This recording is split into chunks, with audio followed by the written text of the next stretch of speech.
Hello, everyone. Brian here. Before we get started today, I wanted to give everyone a little bit of insight into today's episode. Now, for those of you that may not know, Cassia had an account. It was called Inspired a Galaxy, and it was intended to become its own podcast where she was going to look at things that inspired Star Wars, inspired George Lucas, inspired her. And what you're about to hear was going to be the first episode of that podcast.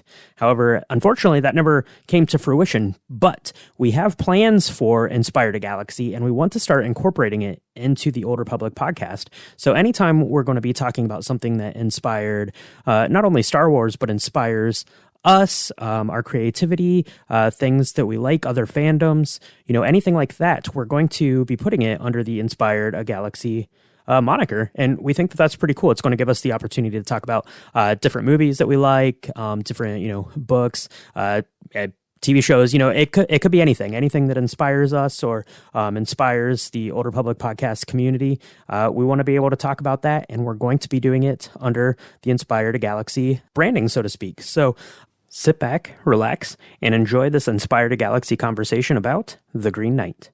All right. Hello and welcome to Inspired a Galaxy. Today we are going to be talking about The Green Knight and the poem that inspired it, Sir Gawain and the Green Knight by Anonymous. And today we have... Plo Kool, or Pete. Yeah, today Plo Kool is joining us, and we had a really fun episode talking about Luke's hero's journey in The Last Jedi. I believe that was episode 56, and I knew when I saw The Green Knight, I wanted to talk about this on Inspired a Galaxy, and I was like, oh, I know the perfect person to talk about this with, and you were on board, so I'm excited to have you here. Yeah, thanks for having me. I'm excited to talk about it. So, what did you think about The Green Knight? Yeah, I loved it, overall. It was surprising. It was, I would say, even shocking at certain moments, but I loved what it brought to the poem. I loved how it brings it to a new era in the 21st century, and I think it's an important film for our time.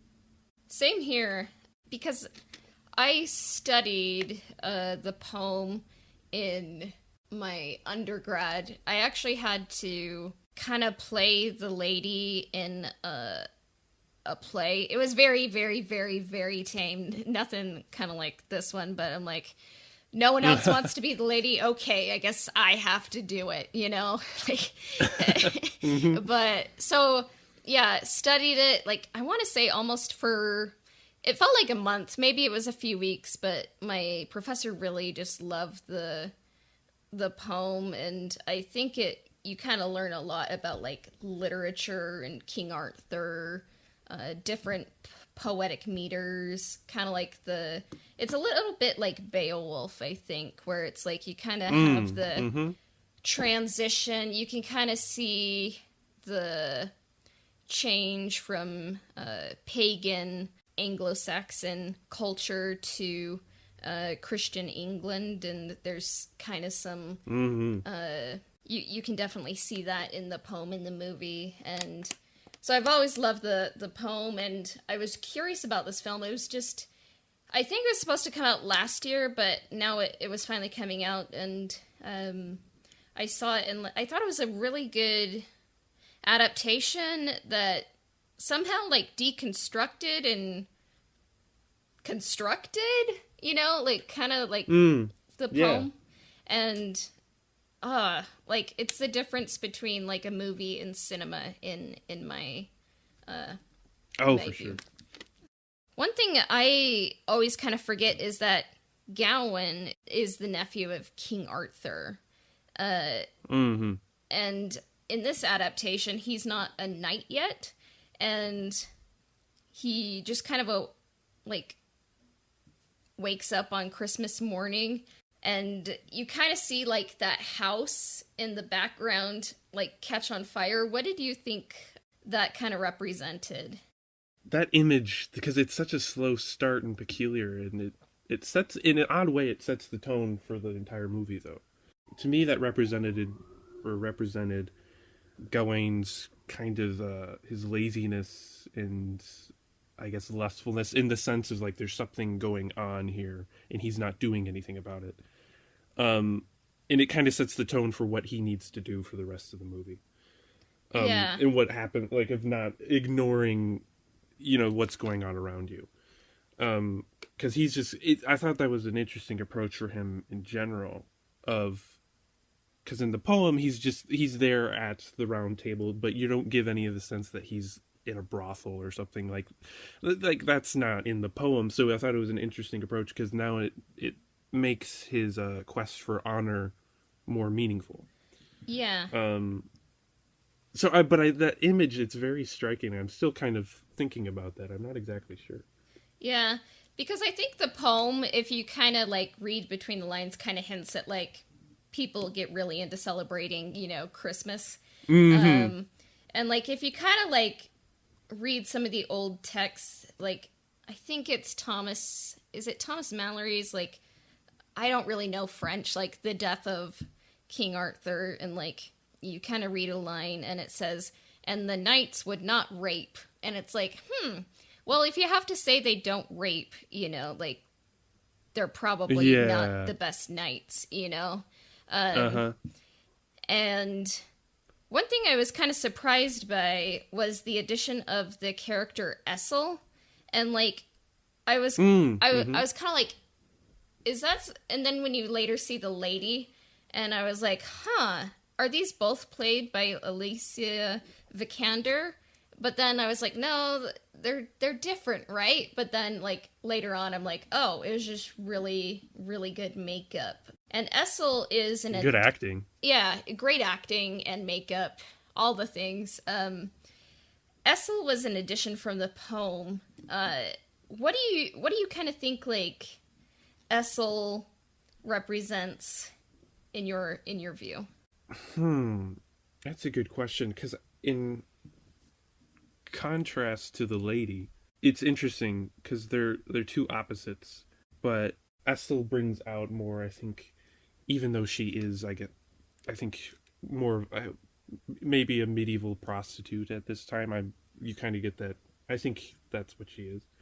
And then you have the lady who's of honor, but they're both played by the same actress. So you're just like, okay, what is he trying to contrast here? And I think Essel actually brings out the better side of Gawain, which is interesting because she's supposed to be, or how the audience would traditionally view a prostitute, as someone who is lowly and not as worthy as someone like the lady. But she brings out the best in Gawain, while the lady brings out the worst of Gawain, in the sense that's when he goes against his honor and chivalry, and it's his deceit. So I think it's an interesting contrast. But it's one of those. It's one of the additions that I think adds to the text. It adds to the story. And I think even with the lady's monologue when she's talking about stories in her library, and how she talks about how she'll add to them when she sees room for improvement. And I think that is actually in the latest. I picked up the latest edition of The Green Knight with the introduction by David Lowery, who's the director and writer of the movie. And he said he took that out of the script at a time because he thought he was being a little too bold or arrogant. But I think it perfectly sums up the movie, in the sense that he had the confidence to make these improvements, and I think Essel is one of the best improvements made to the original text. Yeah, because she was an addition, and kind of like seeing that they're played by the same person, but they're not the same character. It kind of just was like, what is this kind of meant to show? And it was just interesting. And I think like as we kind of talk more about the film, like I kind of had some ideas like about like who the lady represents, and then like just kind of more questions I had about Essel as we go on. But like, so he just wakes up in a brothel, like on Christmas morning. And in this adaptation, his mother is Morgan Le Fay, and she doesn't attend the kind of celebration at the round table. And I thought that, like, even just a few minutes into the film, you kind of see the tension, or just kind of the differences between, like, nature, civilization, kind of like paganism, Christianity, and men and women. That's how I interpreted it. But did you kind of pick up on that? Yeah, I think definitely, because there's so many different ways you can approach the text and interpretations. And I think Lowry went more with the nature's role, and how it was its dominance and its majesty. And I think it kind of brings me back to the image of the fire raging in the background, and that's nature having its way. But I think with this, and it also in relation to Christianity and paganism, I think it took, with Morgan Le Fay, more of the pagan approach. But they kind of contrast the two, because they're here with Arthur, they're celebrating the birth of Christ, and then you have the pagan ritual with Morgan Le Fay at the same time. So I think it's interesting of how he constantly is like switching between the different themes, but not being too heavy-handed with it. It's just interesting, because, yeah, and I've been thinking about it a lot, of like, what is he actually trying to say? Which kind of interpretation is he going with here? Yeah, and you kind of even later see some more tensions, I think. Like, you see the bishop blessing Gawain's shield, and it has the icon of the mother and child on it. And then I think it also, you see the star, which is actually kind of like, it was like a pagan symbol, but like... Oh, the pentacle? Yeah, so, like, there is a star on it, and, like, it's kind of like something that transitioned into the Christian, like, era, I would say, kind of, like, reinterpreted or reappropriated, I would say. Yeah. And I was like, oh, wow, my professor did a really good job, because I remembered all these details, and, like, the director, Lowry, did a great job in, like, kind of highlighting these details, like... Because I'm like, oh, now my professor, like, he could probably even just show parts of this film in school, and kind of be like, see, this is a visual representation of the shield, and, like, you kind of see, like, the different kind of factions that are kind of, like, going on beneath the surface. And it was a really good attention to detail, and it was beautiful. And I think it's interesting, doesn't the shield get snapped in two? Yeah. Right? Yeah. And I think that's interesting as well. And because that's before he, goes to the castle of the hunter. So, and he kind of loses his guiding light, or Mother Mary. Yeah. And kind of some other symbols that I believe were intentional. King Arthur and Guinevere, their crowns, and we later see Gawain with a crown of his own, they're kind of made to look like icons. And in this adaptation, like, Arthur and Guinevere are kind of more old, like, kind of more aged. And I believe in the poem, like, Arthur was younger. Yeah, but there's a line that emphasizes that. Yeah, so I was like, that is a deliberate creative choice. But I think it is interesting, because when Gawain goes to that kind of celebration with the round table, it is interesting. I don't quite know why Morgan is, like, kind of influencing Arthur to, like, take an interest in Gawain, but I wonder if it's kind of like she's like, I want my kid out of my house and to grow up, you know, and like maybe this will help him kind of like become an adult, you know, and move on. And kind of like Arthur talking to him, it's kind of like, oh, what's your story? And like, this is kind of where I felt guilty, because I'm like, no story. And then Guinevere adds yet, and I'm kind of like, oh, I feel guilty, you know. Like I kind of felt like Gowan, you know, like I'm like, what have I done? You know. Oh no, I totally got that same feeling, which I think is almost intentional. I feel like it's an intentional, because there's that pause, and it's obviously Gowan's self-reflecting, but it also forces you to self-reflect, because it's almost, you can't help but think about your own life and like, oh yeah, what have I been doing too? Yeah, and I think that really gets Gowan in the frame of mind that it's like, I need to prove myself, you know. And the Green Knight appears, and in the poem, I think like it's kind of just a guy who's green, you know, like kind of wearing green armor and stuff, but I do believe in the poem, like, he represents, like, nature, you know, kind of like the fair folk, but in the movie, like, they definitely emphasize, like, he kind of looks, you know, like a tree man, you know. So then... When he has the branch of holly, I like that they kept that detail. Yeah, and then Gowan, like, cuts off his head, and then, like, the Green Knight's like, okay, well, I'm just gonna ride off, like, and I'll do the same thing to you next year. And you kind of see him throughout the year, like, kind of reflecting on his mortality, you know. It's like, he's a hero, but it's like, oh, crap, like, do I actually have to do this? What did you kind of think of those, like, moments where he kind of had to come to terms with that, or not come to terms with that? I thought it was somewhat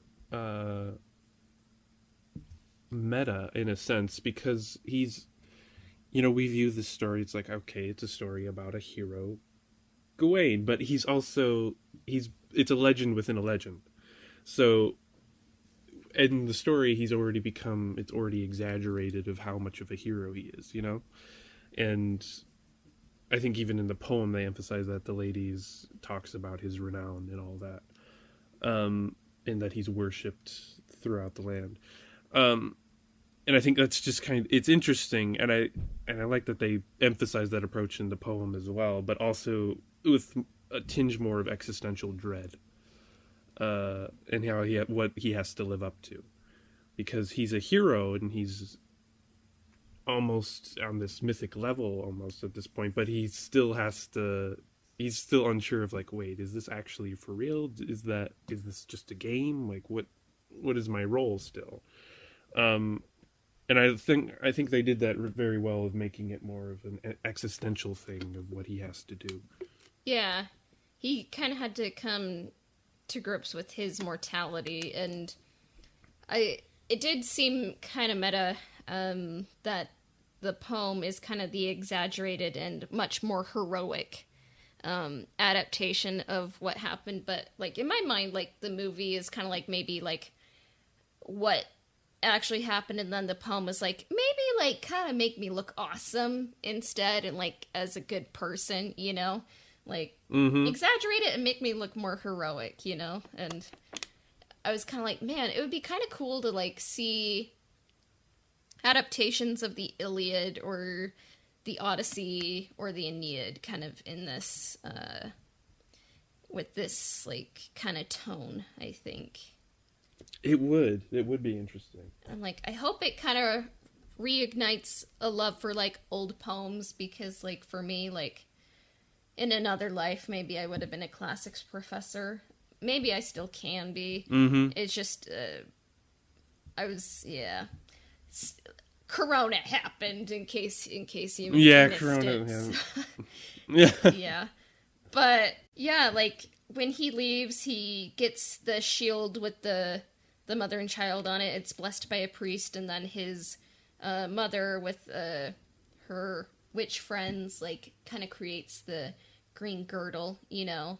And one thing I really noticed when Gowan was traveling, I'm like, oh, they're clearing all of the trees, you know, to kind of they're clearing all the trees kind of in this area surrounding Camelot, you know, and I was like, oh, like it's really kind of like showing you to your face like the war kind of between nature and I would say civilization, you know, and like I was like, oh, I kind of felt like it's really kind of talking about climate change and like what can be done, you know, and kind of like what the future is going to be. Did you kind of think that? Oh, for sure. I think even just I was hoping it would take that approach even from the beginning, because I know I was reading a review from the movie, and I know Lowry is a vegan. So, and because in the poem there's a huge whole section where the hunter is catching his game, but and then it describes how they like disembowel it and clean the meat, and it's like a very long sections, and that is not in the movie at all.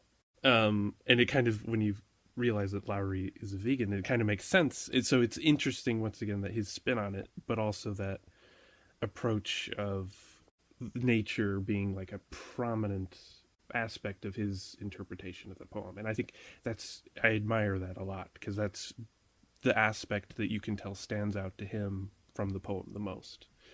But I think, yeah, with this, so much is going on, but I think one of the main themes is man versus nature.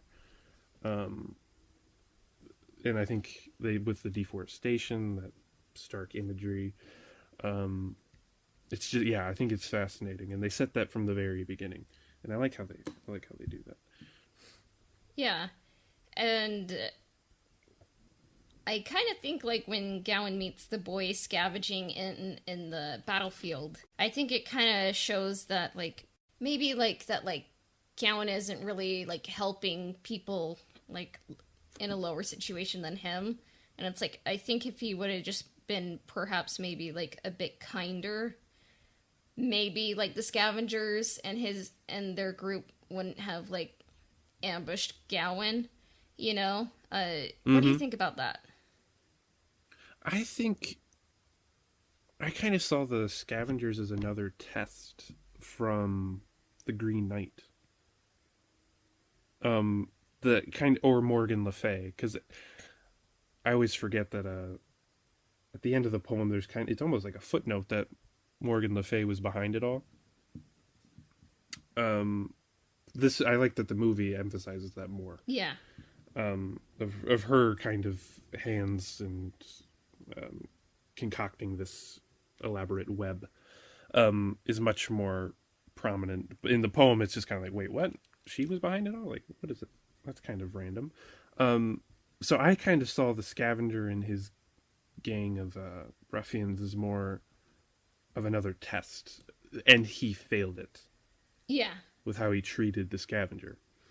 Whether they were sent by Morgan Le Fay or not, it's still a type of test that he faced along his journey that he failed, and he paid the price. And I thought it was just interesting how they make Gawain he's still pretty flippant about his actions, even after beheading the Green Knight and going on this journey and becoming more of a hero. He's still not, he hasn't gained that honor that he's pursuing. So that the scavenger was another addition that I appreciated to add more depth to the story. Yeah, and eventually he escapes, and then he makes it to an abandoned cottage, and I was like, whoa, there's so much going on here. The ghost of a young woman who's a fox, and then like needs to replace the head. skeleton in the bed, and then the next morning, Gowan finds the axe returned to him, you know. I was like, whoa. Mm-hmm. But, like, the thing about the animals in the poem, it kind of reflects what the Lord, who in my mind is basically the Green Knight, and it hunts, you know, like the fox, deer, and boar. And my professor's like, the fox kind of represents cleverness, the deer kind of like kind of being like sweet, demure, and then the boar kind of goes for the kill.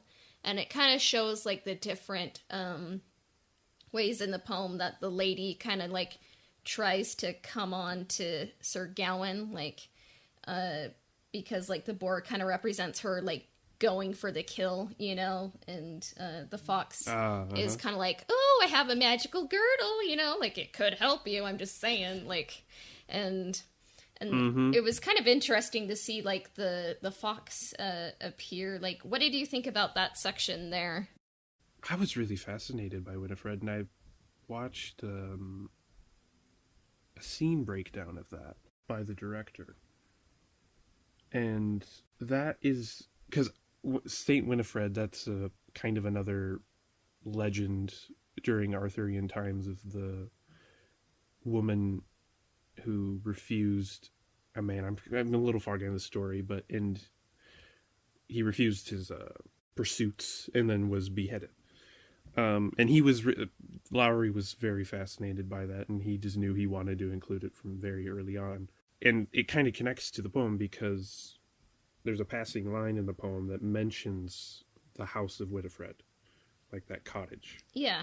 So it's, even though it's an addition, it's still connected. It still connects to the poem, and I love that because it's like he didn't just pull it in for the sake of pulling it in. It still makes sense to be there. Yeah. But that I think is my favorite scene or sequence from the film. Yeah. Because it's very. He also said that it was inspired by when they're in that like bog, by old Hammer horror movies. Oh, love Hammer horror films. Yeah, exactly. And I was just when he said that, I was like, oh, that's what because there was a sense of familiarity of that scene that I couldn't quite grasp. And then when he said that, I was like, oh, I think that's it. But that sequence, it's surreal at times with the cosmic when he is in the water with the red, and then the grabbing of the skull with and then the stars. I just thought it was visually beautiful, but also just very, very fascinating. I didn't necessarily know what it all meant in the grand scheme of the story, but at first, but it left me, that was the main thing I think that I was thinking about after watching the movie, and it's still what I think about the most, I think, from that film so far. Yeah. Yeah, because it's fascinating. It's almost like DLC, but I'm like, it does feel connected. Like, Lowry wasn't just adding things, like, just to add them, and you can tell a studio executive wasn't like, we need a romance in here. And it's like, fine, we'll just throw in some 2D, female character. Like, all the additions, they add to the story and the theme, and, like, I was like, man, that it's such an interesting part of the movie, and like it's almost like it's a tale for another day. So it kind of just adds to the richness of the story in my mind. So, and then one thing it kind of does. Oh, go ahead, sorry. Yeah, it kind of does feel like a side quest, because it feels like its own little complete short story within the story. But yeah, it's the tone of it is just, it's so fascinating to me. Yeah. And then he eats some mushrooms, of course. And one detail I loved were the addition of the giants. Mostly because, like, I think if you read some old poems, it kind of, like, talks about, like, the things the giants left behind.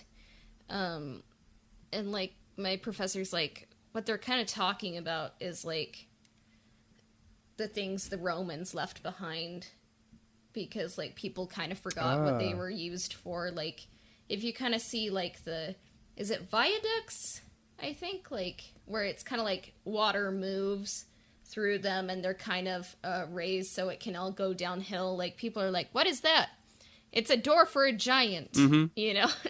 So, and I was like, oh, it kind of feels connected to that. And also he's on mushrooms, you know? So. Yeah. Did you think? I think.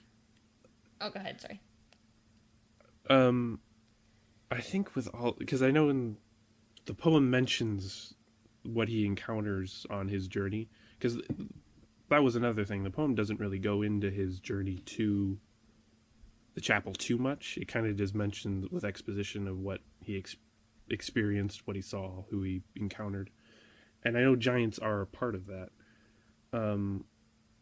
So it makes it's another one of those additions that he does an interesting spin, but still connects to the poem. But I thought with the whole him taking the mushrooms and then experiencing that, it adds to the whole what is reality and what isn't aspect of the film.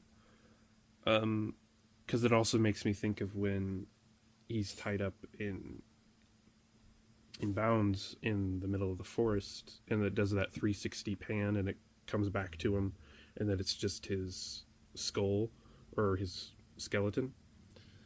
And I think that type of imagery that it uses on in that middle of the journey of it, it's just really fascinating to me. And I think the giants, that was just the pinnacle of the whole thing of like, what is the reality? What is he experiencing? What isn't he experiencing? Yeah. I think it's just fascinating. Because there'd be some times where I'm like, what's literal? What's subtext? What's symbolism? And like, and there's so many different interpretations. It's a good story. One thing that just came to mind, I think the giants also represent the immensity of nature. Yeah. In the man's feebleness in comparison to nature. It's the thing that has been here will be hereafter, and we're kind of just like, whether it's a fire, whether it's a hurricane, something else, like man is just like a little itty ant, you know, in the face of those things. And yeah, nature's immense, and I do like what it kind of says, like nature will be here before and it'll be here after. Yeah, so Gawain makes it to the Green Chapel, and I don't remember a blindfolded old woman in the poem. What do you think she represented? I know there is the old woman, but she's not blindfolded in the poem. I see, because in the poem I thought it was interesting that the lady is contrasted with the old woman, who's I think very fat and very unattractive. But instead of doing that in this, they have the blindfolded woman, and how they used her though, I was still kind of confused. Like, okay, what is she there for? But I think the blindfold was almost represent that she still is always there when Gawain is doing something he shouldn't be doing. Yeah. Like, she can't see, but she still sees, you know? And I think, so it's making, I think, Gawain question of, like, does she know what I've committed? Is she just there, wrong place, wrong time, or does she know my iniquity? And that's, yeah, so I was very fascinated by her, but I still think she's also kind of there to contrast the beauty of the lady. But I thought that was a fascinating inclusion, because isn't there also, during the pagan ritual at the beginning of the movie, don't the witches Don't they have blindfolds around their eyes? I think they do. And like yeah. It might be an allusion to Morgan Le Fay's involvement in the whole thing. Yeah. Because there are some people that theorize that like the lady might have been an agent or kind of like at some parts like been Morgan Le Fay in disguise, which kind of I'm like, oh, that's horrifying. And then like there is so the lady looks like Essel and she is into Gowan, you know, and then like there is the Lord and the Lord kind of says they can like exchange like what each kind of get in that day, and that's a big motif in the poem. And the lady is like, she is into Gawain, like, and she knows what she wants. And part of me is almost like, is she a test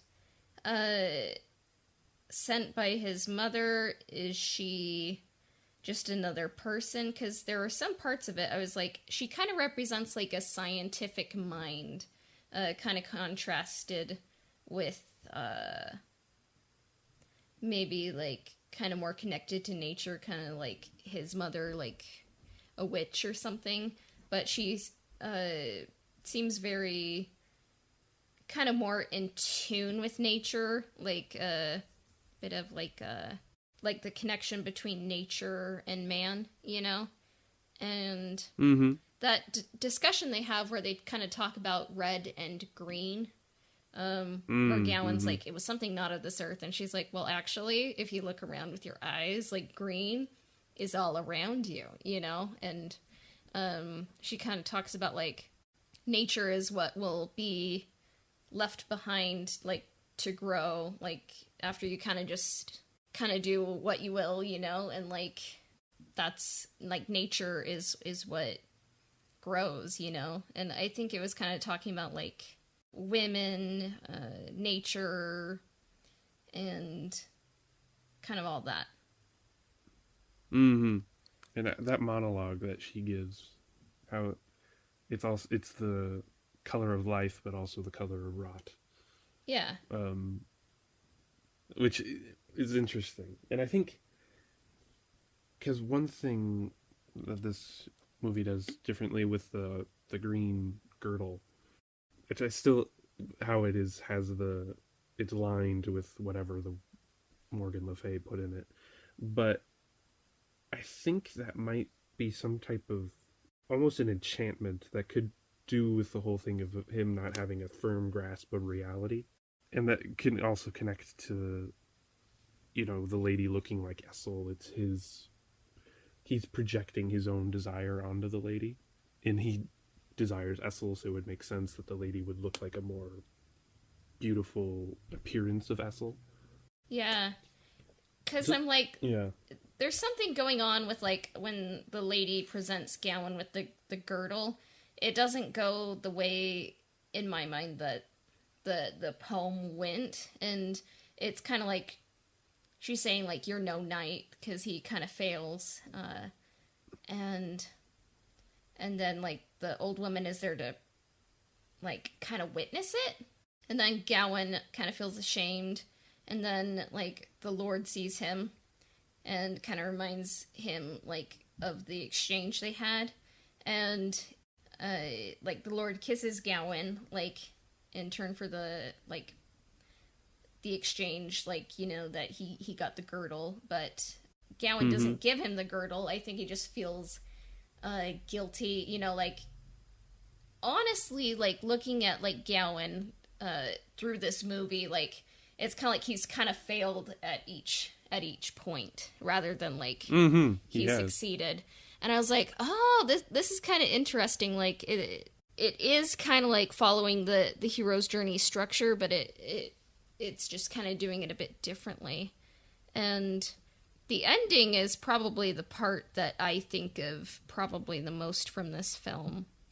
And oh yeah, it was really funny when the fox he used a human voice, you know? I was just like, what? Mm-hmm. uh, Yeah, yeah. I was very taken aback because in the poem is that there's a human guide that tells him basically what the fox does in this movie. Yeah. But it's the symbolism is more, I think, on it fits the tone of the movie more if you just have the fox popping in and out of the movie at various times. Yeah. And then Gawain goes to meet the Green Knight. Then Gawain is kind of like, oh, please don't do it, even when he does have the girdle. And then in this adaptation, I was like, wait, are they really doing this? You know? Oh, yeah. But it kind of shows Gawain going back to Camelot. He's knighted, and he becomes king when King Arthur dies. But it's almost like he's given things, but he hasn't earned them. And I think, like, at this point in what they're kind of showing, like, Gawain isn't really feeling a connection with Essel, but he kind of just, like, she was there, you know, and, like, she bears his son. Yeah. And then it's like, I'll take the child, but, like, bye, you know, like, it's like she's been abandoned, and then he marries some noble woman, not really out of love, but just kind of, like, out of, like, that's what a king does, is marries a noble woman to cement alliances, you know. And then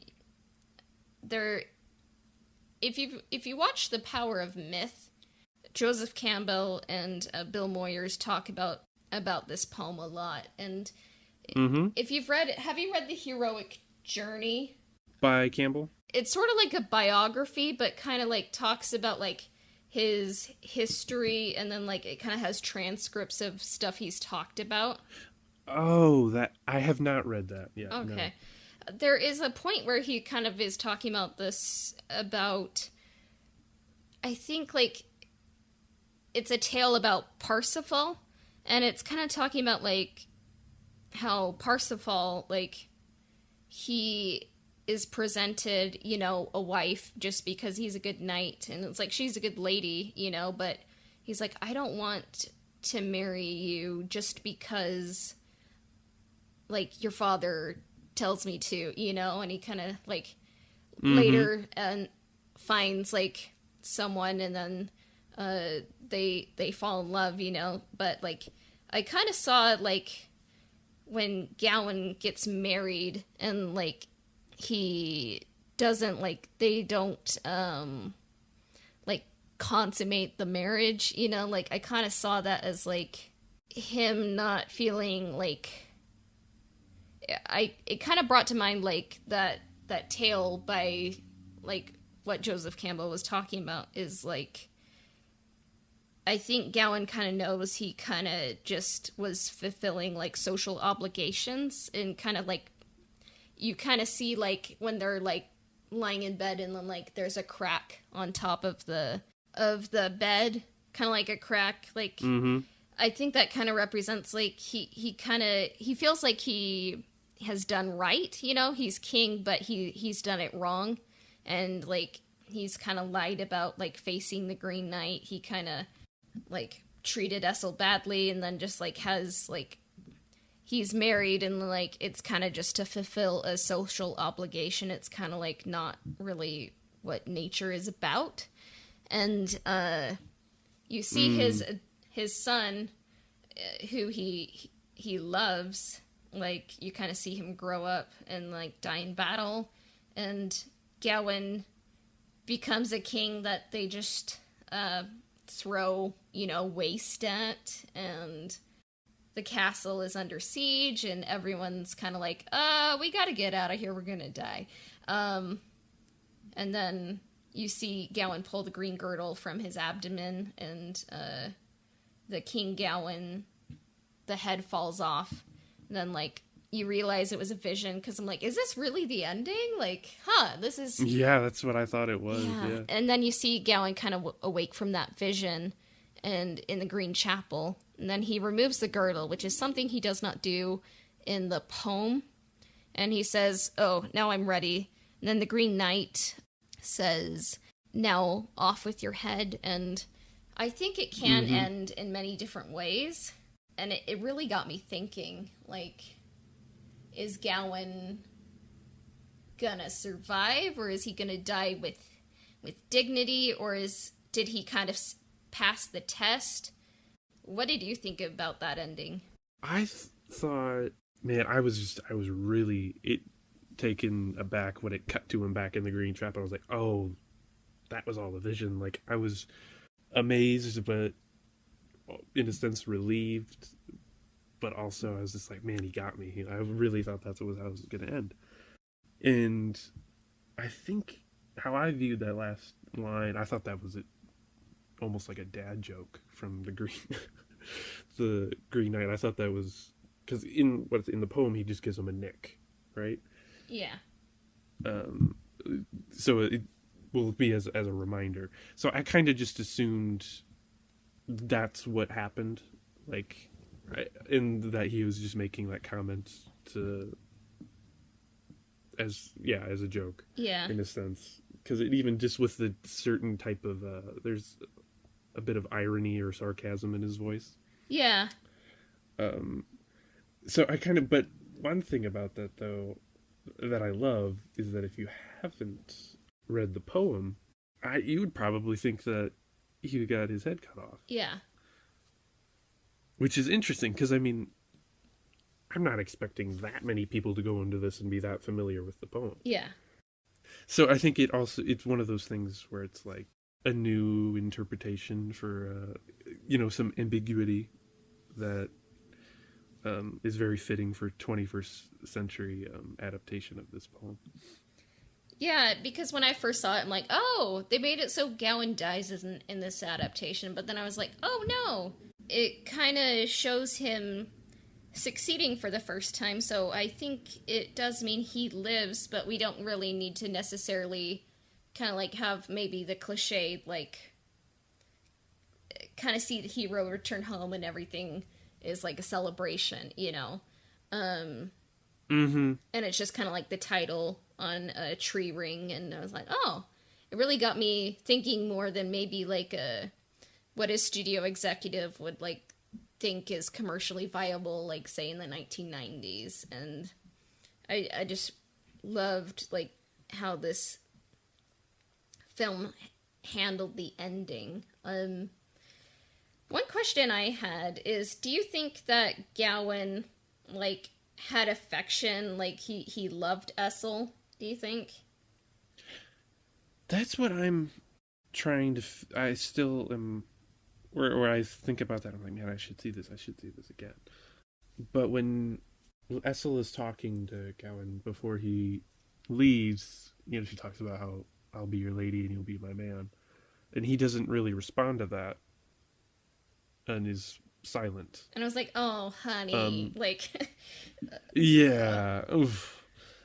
I thought that was, but I also saw that was before he had gone on his journey, so he still hasn't grown as a human yet, and that's why it's not until after he goes on his journey that he would realize Essel is the one he should be with. Yeah. So, and I think that's kind of stressed also in the vision of like what would happen if he cowardly ran away from the Green Knight, and that she would bear his child, yes, but he wouldn't get to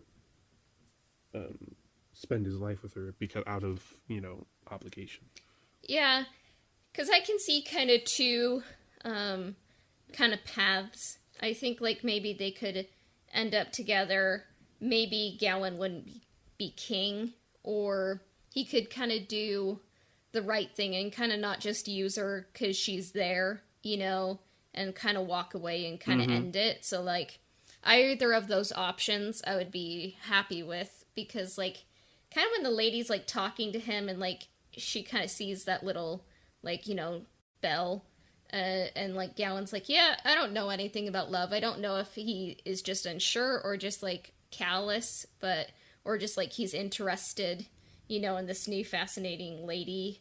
but it's like sometimes it is interesting, like whether it's in your life or you're observing other people, and it's like this person is probably maybe a better fit for you, but you kind of are kind of going for someone who's like way out of your league, you know? And it's kind of just one of those situations, and it's like I've been in it, and like maybe I've kind of like just like with other relationships, you know, it's kind of just like, yeah, like this could be good, but like what about that, you know? And yeah, it just is interesting because like part of me is kind of like, did the lady actually like Gawain, or was she kind of just testing him, kind of toying with him, or I don't know, like what did you think about that? I thought that was. I think my initial interpretation of the poem was that was always a test. So I think I went into the film with the preconceived notion that it was a test. And I still kind of got that reading after watching the film. Yeah. Because it still seems it's very cold in light. There isn't, you know, their interactions. Like, yes, there's that tension there, obviously, but it still doesn't seem very warm or affectionate. Yeah. So, I don't know. I guess that's what I love about this film. It's like, you can't really take anything at face value. You kind of have to think about it. Mm-hmm. And, like, my first interpretation is like, oh, it's kind of like, even if, like, Gawain dies, like, I think, like, it's a heroic ending. And then I was like, oh, I think he actually survived, but like he's gonna feel a whole lot more worthy because he did the right thing at the end, and I think like he's kind of finally grown up and he's worthy of it. So yeah, there's a whole lot going on, so I would definitely recommend I'd recommend seeing the movie. I definitely would recommend reading the poem. You can do it in whatever order you would want. And then one surprise question I have is, because it's sort of vaguely connected to Star Wars in some way, is what kind of like influence do you see from the Arthurian legends in the Star Wars saga? Or it can't even be the expanded universe too. I would definitely, I think more what comes to mind is the High Republic more than anything. Of these, you know, Knights of the Round Table type approach that the High Republic has taken to the Jedi, and how the High Republic is very much like Camelot at its, you know, highest might, and that there's a sense of nobility, honor, even chivalry, that is very much present in the Jedi Knights of the High Republic, and that they actually live up to that name where they are a knight. Because when you hear Jedi Knight with the prequel era, it kind of, I remember even when I was really young, I thought that was kind of odd that they're called Jedi Knights. You can see it, but it's a little strange. It doesn't necessarily fit the way they are by the time of the prequels. But during the High Republic, they definitely fit that title a lot more. So I see that influence there. One thing that's not necessarily a direct influence of Arthurian legend, but connects all the same, intentionally or not, is that when in The Last Jedi, when Rey is being trained by Luke on the edge of the cliff on Acto, the island, and they're talking about the life cycle of basically of the Force, you know, death that brings new life, and how they have the imagery of, you know, the bones of an animal, but then it's feeding the soil to grow something beautiful. That kind of reminded me of the whole monologue that the lady gives, green being the color of life, but also of decay, and it's just this natural cycle. And there's nothing you can really do to stop it all.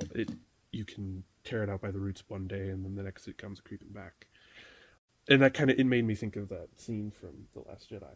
Yeah, and I think an influence I've kind of seen. It started in Star Wars Rebels, actually.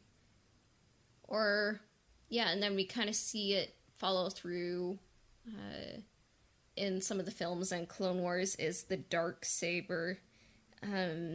It kind of reminds me of the Sword in the Stone and Excalibur. Yeah. And I mean, in some Arthurian legends, they're kind of like different things, and then they're kind of like the same sword. But it's kind of like the Dark Saber was a mythical sword, like, created by a person from two cultures, like Mandalorian and Jedi. And it kind of represents the synthesis of those two ideologies. And I'm like, oh, where King Arthur had a sword in the stone, this is a sword that looks like stone, you know? And it's kind of like whoever wields that is the ruler of Mandalore, and it's an important blade, and I think we'll see its story kind of unfold more in The Mandalorian, so I'm very excited for that. And I also, when you kind of mentioned the High Republic, I think they actually kind of mentioned, like, with the High Republic trailer, that it was definitely kind of, I think, like, they said it was inspired by that, or, like, it was very, like, that's kind of what everyone was saying. They did. Yeah. And I was kind of like, oh, like, the only thing better than, I think, Camelot is kind of like seeing, like, what causes Camelot to fall, you know? Yes. And I was kind of like, even just, like, looking at the book covers, I'm kind of like, these Jedi kind of seem to be mirroring each other's, like, lightsaber. Like, they seem to be kind of, like, connected and stuff, and, like, it ended up being Avar Kriss and Elzar Mann, and, like, they kind of have a little bit of a Lady and Lord kind of, like, you know, it's kind of like Guinevere and Lancelot thing going on, and it's like, so I'm like, for sure, I wonder if that's gonna lead into anything, and, like, they're kind of like the doom of the Jedi. So. Yeah, worth noting that Claudia Gray's writing the next wave adult novel. Yeah, so I'm like, yeah, and they've been setting up the whole, you know, romance subplot with Avar and Elzar. Yeah.